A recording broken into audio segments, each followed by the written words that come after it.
escoitar un monólogo. Un monólogo, se vamos ao dicionario da Real Academia, dice que é un discurso que mantén unha persoa consigo mesma, como se pensase en voz alta. E tamén unha escena dunha obra dramática en que fala un só personaxe. Por si, quizá a frase do monólogo máis conocida é ser, ou non sei, esa é a cuestión de Shakespeare, é que é un monólogo de Hamlet, que os actores dicen precisamente que quizá é o monólogo máis agradecido de toda a historia do teatro. O título é Sirenas, mares e outras cousas. Sirenas, mares e outras cousas. Tengo que reconocer que eu nunca vi unha sirena. O máis parecido que vi unha sirena é que eu nací nunha aldea perto de aquí. Era unha señora que se chamaba Purita de Chavea, que era unha señora como de 20 anos máis que min, pero que era a señora tamén máis guapa de toda a parroquia, non? A Purita de Chavea iba a Olga. A Olga utilizouse durante moito tempo como abono dos campos, non? Pero, posteriormente, se vendía.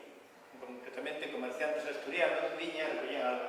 Entón, aproveitando as mareas, sempre aproveitando as mareas, igual que o erizo, máis tarde, aproveitando as mareas, pois, collese esa alga e vendíase por quilo despois de secada. De por si, ao pelo no mar había uns tendedeiros onde se secaba a alga, non?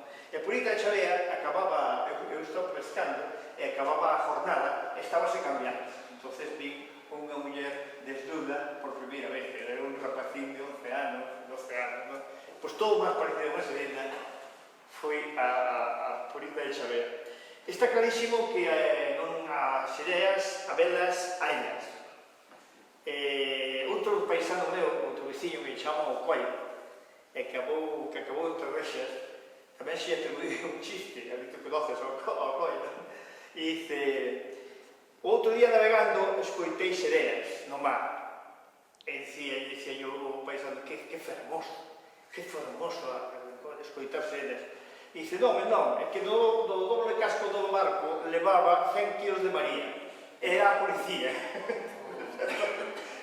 Outra persoa da miña aldea que quizá tamén conoceu as sereas foi unha maestra, chamase Ramona de Salgado. Depois era foi cuñada de Paulino, a irmá da primeira muller de Paulino, un personaxe daqui de San Ciprián, non? Era unha maestra pipiola. Recitaba unha poesía que eu que tiño bastante memoria nesse aspecto, viña a decir algo así como: sirena, sirenita, reina de los mares, que notizas a los hombres juntos bellos cantares. ¿Quién te enseñó a cantar?